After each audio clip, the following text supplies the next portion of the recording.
A special thank you to each of our subscribers who make this channel possible. Here's today's story. In a bold move to connect with female voters and amplify her campaign message, Vice President Kamala Harris made a notable appearance on the popular podcast Call Her Daddy this past Sunday. The podcast, known for its candid discussions about relationships, sexual health, and women's empowerment, provided a platform for Harris to discuss critical issues such as abortion, sexual abuse, and her personal journey as a woman in politics. With the election looming just 30 days away, Harris's appearance marks the beginning of a strategic media blitz aimed at rallying support against her Republican opponents, Donald Trump and J.D. Vance.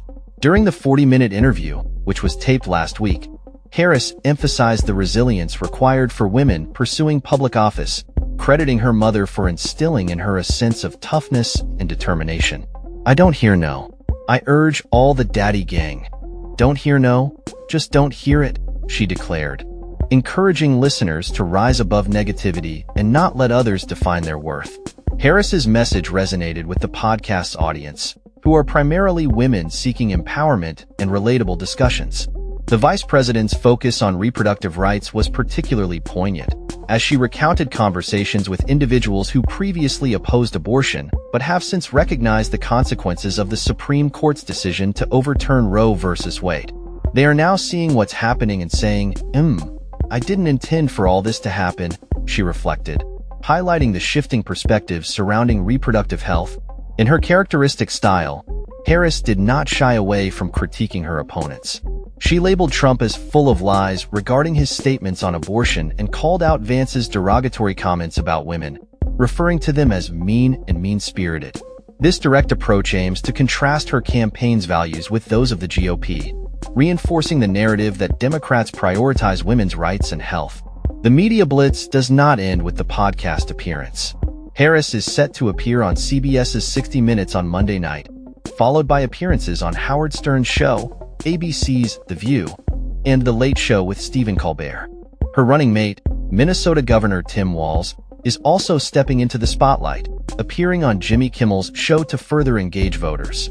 In a preview of her 60 Minutes interview, Harris navigated a delicate question regarding the U.S.-Israel relationship, indicating that while the alliance is vital, the dynamics of international relations are complex. This response comes amid rising tensions in the Middle East, which Walz addressed during his own media appearances, emphasizing Israel's right to defend itself while also acknowledging the need for careful consideration of military actions. As the campaign heats up, both Harris and Walz are keen to solidify their positions on key issues, particularly abortion rights, which have become a focal point of the election. Harris's proactive media strategy aims to counter criticism regarding her previous media presence, showcasing her commitment to engaging with voters directly. With the election approaching, the stakes are high for both parties. Harris's appearance on Call Her Daddy not only aims to connect with younger voters, but also to reinforce the Democratic stance on women's rights and healthcare. As the campaign unfolds, it remains to be seen how these efforts will influence voter sentiment and the overall election outcome. That's all for this story. We upload videos every day covering many different subjects, so hit that subscribe button to stay informed. Thanks for watching.